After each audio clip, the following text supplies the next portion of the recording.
Is the camera picking up that car alarm? That is the second time today that car alarm has gone off.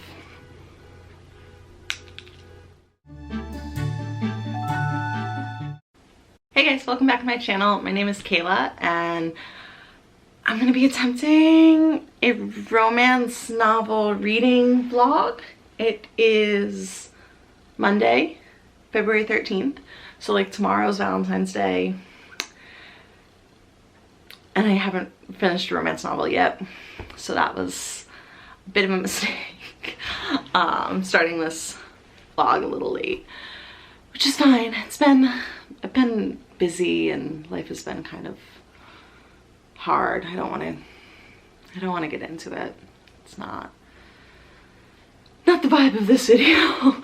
But yeah, life has been a little rough and this week is going to be pretty busy, but I'm hoping to get this filmed and read as much as possible while also doing schoolwork and running errands and cleaning my house because I have friends coming over this weekend. So who knows what this will be like. Maybe it'll end up being like a 2-minute vlog where I talk about one book, but the goal is to read or start at least to talk about 3 books.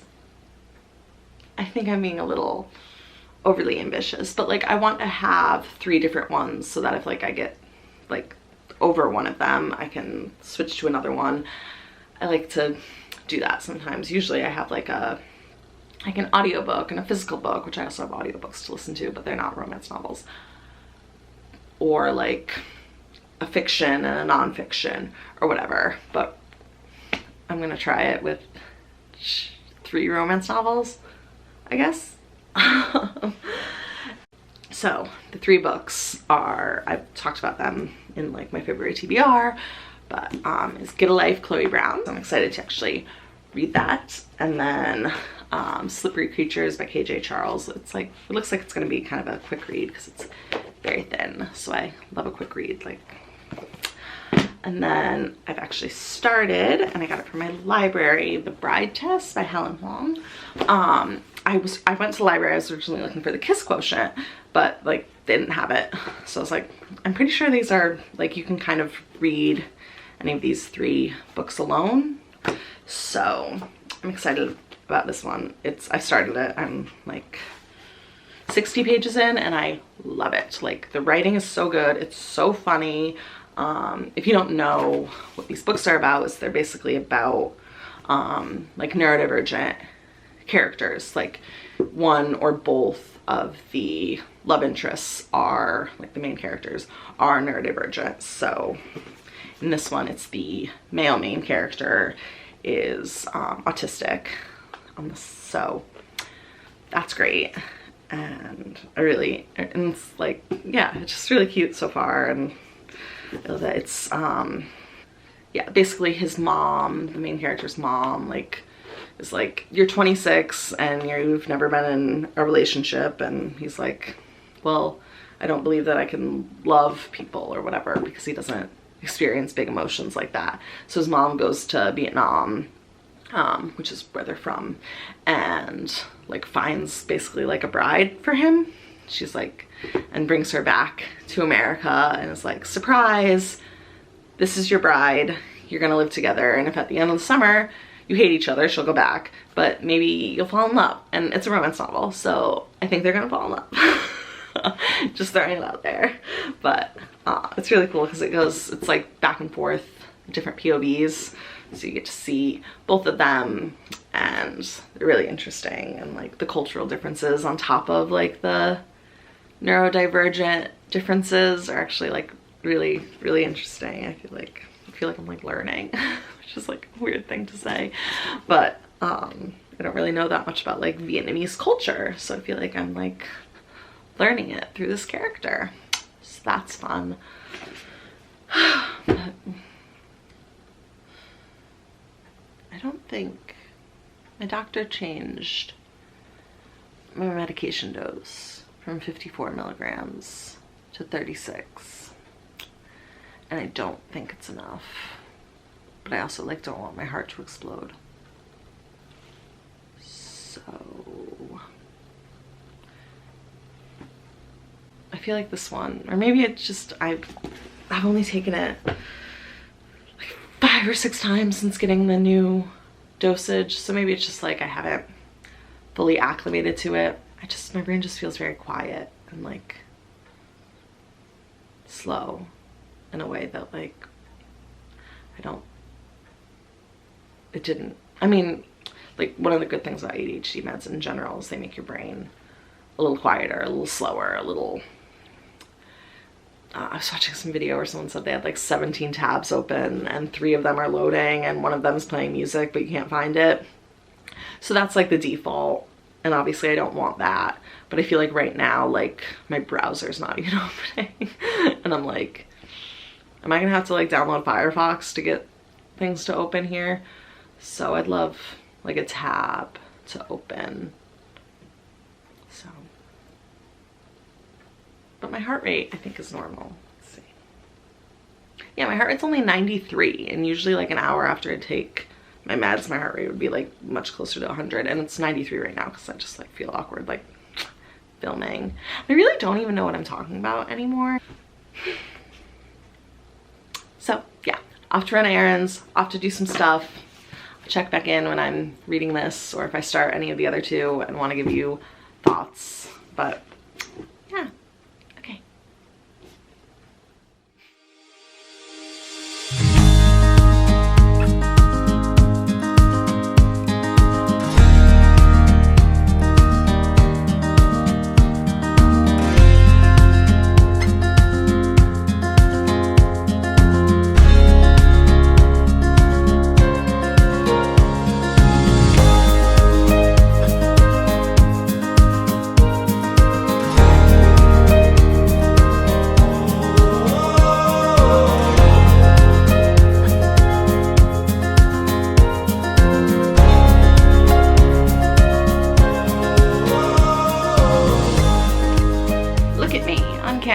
No makeup and just little heart stickers on my pimples. It's growth, babe. So yesterday was Valentine's Day and I actually finished the bride test at like right before bed. So I didn't film it because I was like falling asleep. And yeah, I thought it was like really good. I'm kind of annoying with romance novels where it's really, it takes a lot for me to like give them more than like 4 stars because I just feel like they don't stay with me as much. It has to be like exceptional to get 5 stars. Like I loved Book Lovers and I still think about it and I'm like, Book Lovers was so good, but it's still like a 4-star, you know? So this is definitely a 4-star. It was really good, and I think it was like really good throughout, and like the characters' relationship was so good, and like I really liked in the author's note at the back she talks a lot about like why she wanted to tell the story and how originally it was going to be like a love triangle situation where the male love interest Kai was going to have like an American girl that he ended up with, and then his mother like trying to find him like a perfect bride from Vietnam. She was going to be kind of like the obstacle to his true love. And then as she was writing it, she said that Esme, like the main character, like she just wanted her story to be told. And I love kind of when like authors talk about like characters almost hijacking the story and like deciding that it's theirs. And she talked about how her mom, like Helen, Hoang's mom, like moved to the United States as like a refugee during the Vietnam War, I believe she said, and like all of that. So she in a lot of ways felt like she was like finally getting to she was telling like her mom's story and what life was like in Vietnam and what it was like to be here and not really speak English and everything. And I always think it's kind of cool when like authors get to tell their family stories through their fiction. I think that's really beautiful or whatever, like I think that's nice. But yeah, and I know the author, I believe I was reading her Wikipedia page, and like her daughter is autistic and I think also her father, she said. So I was like, I feel like that explains why her portrayal is so good, and I feel like everything around Kai is just a lot about like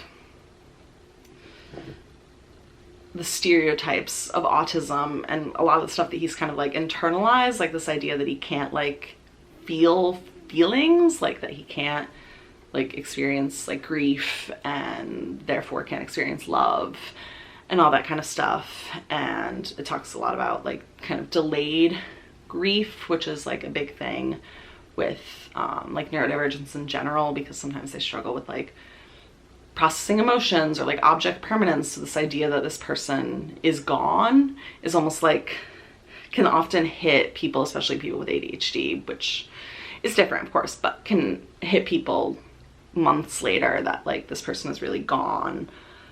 So yeah, I thought that was really interesting the way it was done, and it was just a sweet love story, and I really want to read I know that obviously the Kiss Quotient is out, which I really want to read. Those characters are in this, and it was kind of cute. Like, I'm like, I don't know you, but I like you.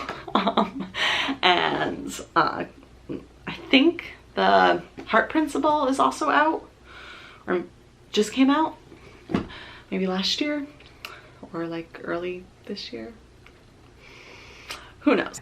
I'm gonna go not do schoolwork and start the KJ Charles book, so my sister doesn't bite me. This is not about like the romance novels I'm reading right now, but I wanted to film like a little mini used bookstore haul, because on Valentine's Day, like a Valentine's Day activity, it just happened to be the day I had the time, I went and I brought a bunch of like my unhauled books to this local used bookstore, and it's like the coolest bookstore. There's some other ones near me, but this one is one of those tiny little bookstores where you go in and all the aisles are like packed with books and it goes up to the ceiling, and you have to dig through piles, and you're like moving books and like looking at things upside down, and the shopkeeper is always like, can I help you find anything? And you're like, I don't know. They have this whole wall of like Harlequin romances and like Amish romances and general fiction, and every time I go there I'm like, I'm just gonna be here for 5 minutes, and then I just get lost in the aisles in all the books for 45 minutes. So I love it. And they have this program where you can bring in your like used books and you get like a credit. So I brought in books that I unhauled in like a video from like November. I can link it to see some of the books. I also donated some that were like not as new or like not as in good quality to like Goodwill or whatever. Like, I mean, they're all like good quality, not like ripped apart. I hate when people do that, but like they're not hardcovers or whatever. And so I got like credits, and I was like, well, I brought 10 books in, so that means I get to buy books, right? And I only bought 4, which I feel like is really good. So I'm gonna put on my glasses so that I can actually read the titles of the books or whatever. I'm not gonna go like super deep into them because I feel like most of them don't need it. But first is The Murder of Roger Ackroyd by Agatha Christie. I like to kind of buy any editions that I like of Agatha Christie that I see, just especially when they're like, I mean, I think this was like $3, and this is number 4. So I think this is considered, on the back it says, voted the best crime novel ever written by the British Crime Writers Association. The Murder of Roger Ackroyd is widely considered Agatha Christie's masterpiece and one of the most influential crime novels of all time. So that's exciting, and this copy is actually a little annotated, so that's fun. There's like pictures and stuff in it. I've never actually read like a physical Poirot mystery, so I'm excited to see all of that.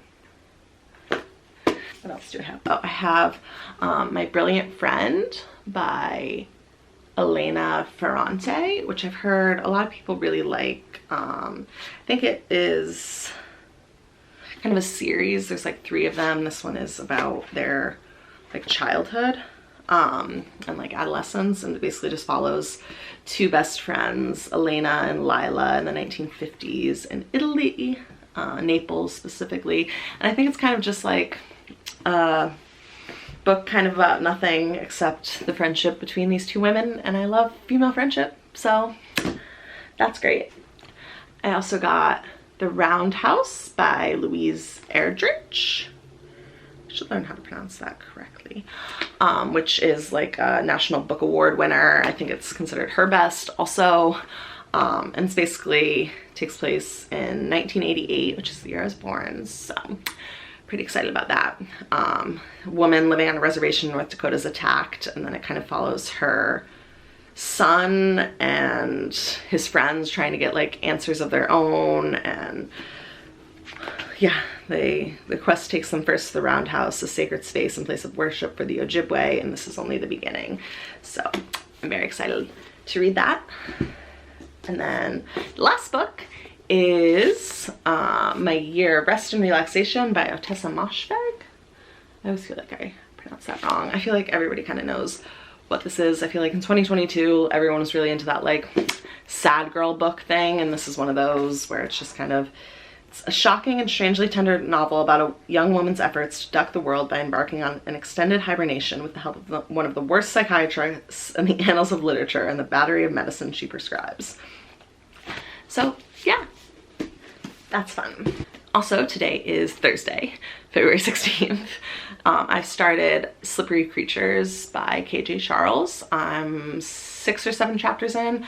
I've been kind of mostly listening to the audiobooks. The narrator is really good. He does like accents and everything, and it's really interesting. It's actually like a lot different than the back made it seem, which I thought there was going to be a lot more drama between the two like male leads, the love interest and the main character and everything, and like there's not. Like it was over pretty quickly, which is great. Like, you know, I really am like failing at reading multiple romance novels in this video.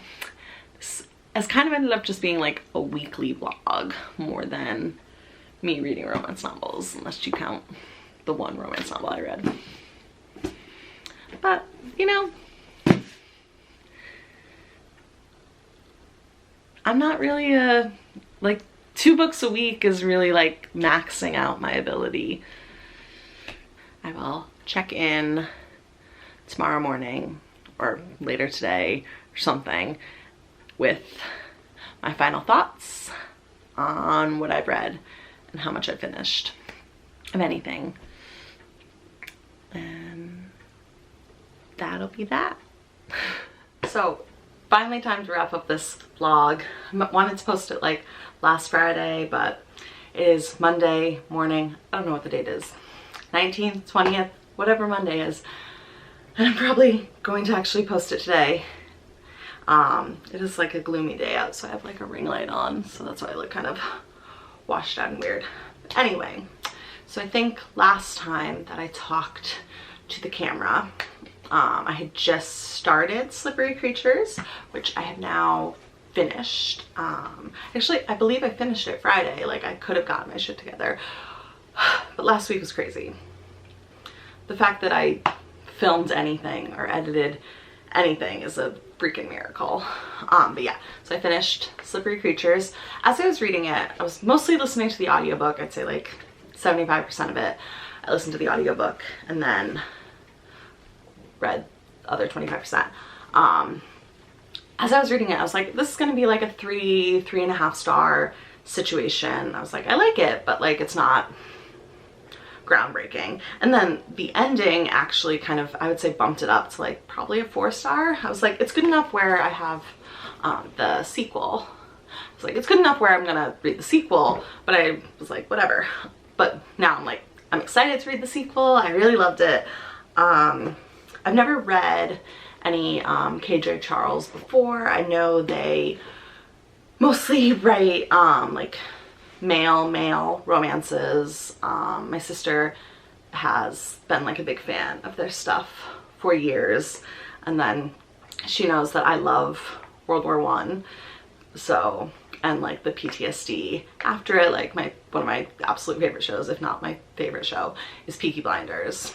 So yeah, so this is just all kind of about that, but it's also about so much more, and weaves in the commentary on kind of what it is like to come home after World War I. Like they talked a little bit about like the soldiers who would and the main character did like pawn their medals, where it's like, this was supposed to be an amazing thing, you got the freaking Victoria Cross or whatever, but you come home and there's no work and like you need money. Because here in America we were kind of in more of the roaring 20s. In the UK they were not.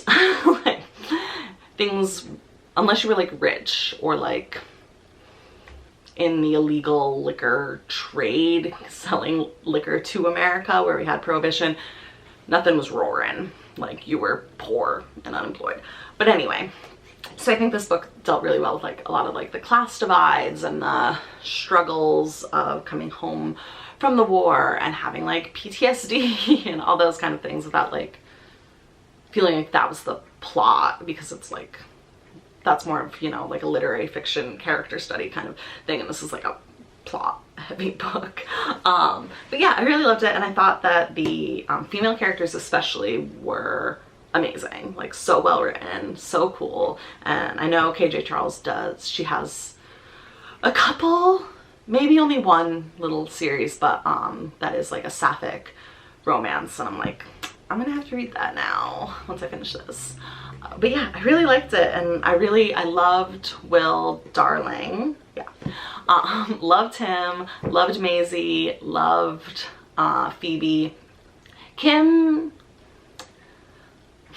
was fine. Like, I liked him. He was likable, but it's also like complicated because I can't really get into it without spoiling, but there's like, he's lying about stuff at points, and I struggle a lot with, it's such a common trope in romance novels where people like sleep together and one of them's lying about things that would potentially make the other person not willing to sleep with them. But with romance novels, that's kind of just a thing you have to get over, being like squicked out by that, because it happens so often. So, you know, it is what it is. But I really liked it, and I don't read a lot of like male romance in general. So I think I have pretty high standards. So if you're looking for something that's like a historical romance novel, but that like the plot is the main thing, I kind of skimmed a lot of the like sex scenes because I'm just not like a smut kind of person in general. But but yeah, I really liked it. I would definitely recommend this. I think it's like on like Kindle, on like ebooks and stuff, and the audiobook's really good if you want to try it out like that.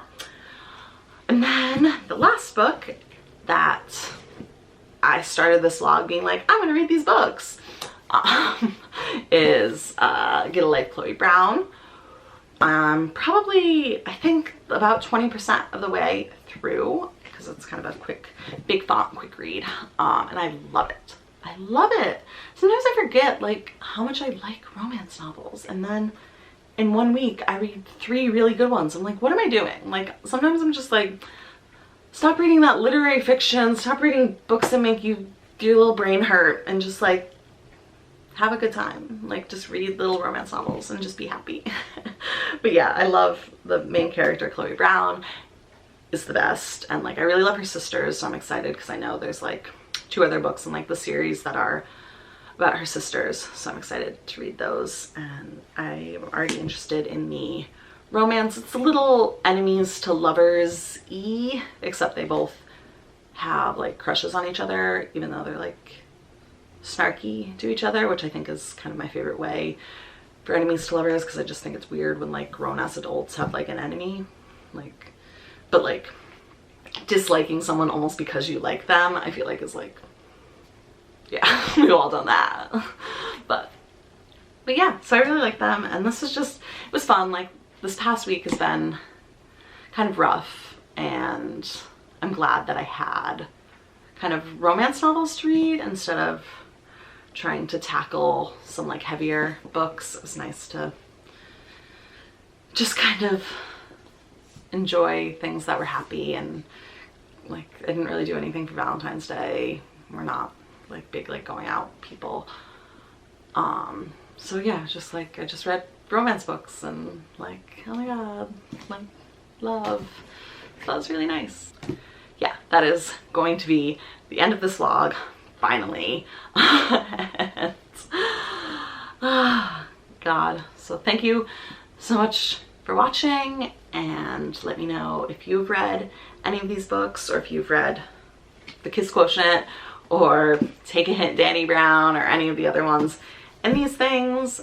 And yeah, I hope you had a nice week and a good Valentine's Day, and that maybe the sun is out where you are, because there's no sun here and it is putting me in a bad mood. So I'm just gonna go read a romance novel and be happy instead. Thanks so much for watching.